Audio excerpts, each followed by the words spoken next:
അങ്ങനെ നിയമസഭയിൽ മുഖ്യമന്ത്രിയുടെ മറുപടി പ്രസംഗം പൂർത്തിയായിരിക്കുകയാണ്. വളരെ ശക്തമായ നിലയിൽ സർക്കാർ നിലപാട് വ്യക്തമാക്കിക്കൊണ്ടാണ്, പ്രത്യേകിച്ചും ബ്രൂവറി വിവാദം, ഒപ്പം തന്നെ കോവിഡ് കാലത്തെ ക്രമക്കേട് ആരോപണങ്ങൾ, ഇതിനൊക്കെ കൃത്യമായ മറുപടികൾ പറഞ്ഞുകൊണ്ടാണ് മുഖ്യമന്ത്രി തന്റെ പ്രസംഗം പൂർത്തിയാക്കുന്നത്. അതിനിടയിൽ ചില പരാമർശങ്ങളൊക്കെ ഉണ്ടായി. രമേശ് ചെന്നിത്തലയൊക്കെ അതുമായി ബന്ധപ്പെട്ട് സംസാരിക്കുന്ന കേട്ടു. പ്രത്യേകിച്ചും ഡൽഹിയിലെ രാഷ്ട്രീയ സാഹചര്യങ്ങളൊക്കെ മുഖ്യമന്ത്രി ഇന്ന് സഭയിൽ പറയുന്ന സ്ഥിതിയൊക്കെയുണ്ടായി. അമൽ തേനമ്പറമ്പിൽ വിവരങ്ങളുമായി തിരുവനന്തപുരത്ത് നിന്ന്. എന്തായാലും മുഖ്യമന്ത്രി പ്രതിപക്ഷം ഉന്നയിച്ച ആരോപണങ്ങളെല്ലാം പൂർണ്ണമായും തള്ളിക്കളയുകയാണ്. അതായത് ബ്രൂവറിയുമായി ബന്ധപ്പെട്ട് ഉയർന്നിരിക്കുന്ന ആരോപണങ്ങൾ അത് അടിസ്ഥാനരഹിതം എന്ന് തന്നെയാണ് അദ്ദേഹം പറയുന്നത്. നേരത്തെ UDF കാലത്ത് തുടങ്ങിയ ഡിസ്റ്റിലറികളുടെ എണ്ണവും ഒക്കെ വ്യക്തമാക്കിക്കൊണ്ടാണ്. ഒപ്പം ജമാഅത്തെ ഇസ്ലാമിയുടെ അമീർ കാണാൻ വന്നതുമായി ബന്ധപ്പെട്ട ആരോപണം, അതിനൊക്കെ മുഖ്യമന്ത്രി ഇന്ന് സഭയിൽ മറുപടി പറയുകയായിരുന്നു. പ്രതിപക്ഷത്തിന്റെ എല്ലാ ആരോപണങ്ങളെയും മുഖ്യമന്ത്രി തള്ളിക്കളഞ്ഞുകൊണ്ടാണ് മുന്നോട്ട് പോയത്. അമൽ തേനമ്പറമ്പിൽ ചേരുന്നുണ്ട്. അമൽ, എങ്ങനെയൊക്കെയായിരുന്നു മുഖ്യമന്ത്രിയുടെ മറുപടി? നിലവിലെ വിവാദങ്ങളിൽ തൃപ്തികരമായ ഉത്തരമാണോ മുഖ്യമന്ത്രിയുടേത്?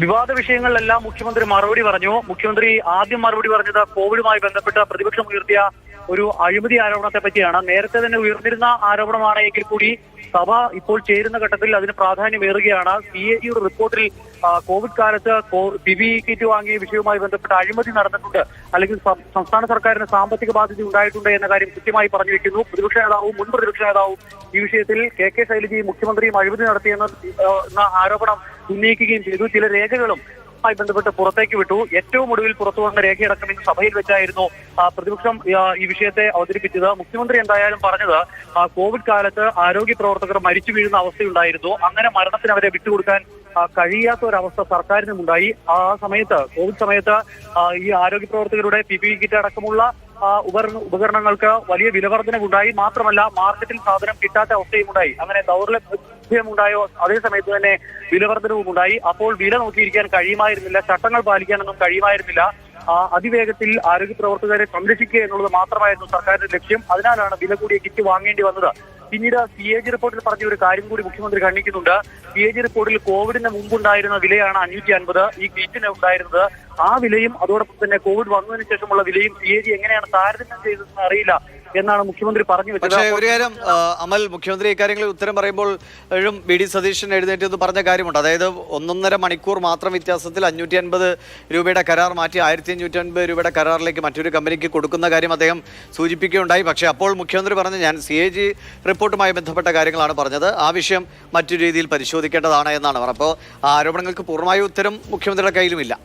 മുഖ്യമന്ത്രിയുടെ ഭാഗത്തു നിന്നും സഭയിൽ ഉണ്ടായിട്ടുള്ള വിശദീകരണം ഒട്ടും തൃപ്തികരമല്ല. മാത്രമല്ല BD സതീശൻ കഴിഞ്ഞ ദിവസം പുറത്തേക്ക് വിട്ട ചില രേഖകളുണ്ട്. ആ രേഖകളുടെ കാര്യമാണ് ദിവിഷ് ഇപ്പോൾ പറഞ്ഞു വെച്ചത്.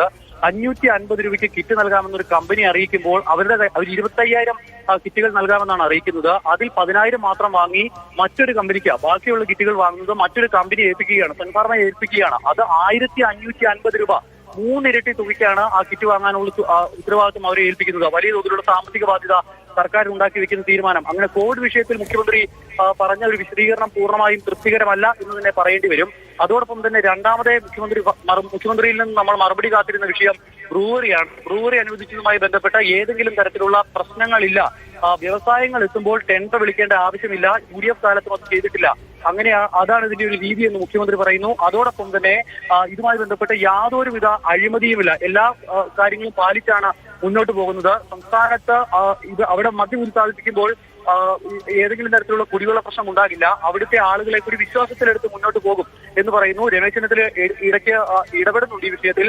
രമേശ് ചെന്നിത്തല വീണ്ടും ആവർത്തിക്കുന്നത് ഇതിൽ അഴിമതി നടന്നിട്ടുണ്ട് എന്നുള്ള കാര്യം തന്നെയാണ്. അവിടെയുള്ള ആളുകൾക്ക് കുടിവെള്ള പ്രശ്നം ഉണ്ടാകില്ല എന്നൊരു ഉറപ്പ് കൂടി മുഖ്യമന്ത്രി നൽകുന്നു. മഴനിഴൽ പ്രദേശമാണെന്ന കാര്യം പ്രതിപക്ഷ നേതാവ് ഓർമ്മിപ്പിക്കുന്നു. അങ്ങനെ കൊണ്ടും കൊടുത്തുമായിരുന്നു ഈ അടിയന്തര ഗവർണറുടെ നയപ്രഖ്യാപനത്തിന് മേലുള്ള ചർച്ച കടന്നുപോയത്. ഇപ്പോൾ എന്തായാലും സഭ വിരിഞ്ഞിട്ടുണ്ട്. സഭ ഇനി 7-ാം തീയതി ബജറ്റ് അവതരിപ്പിക്കാനായി ചേരും.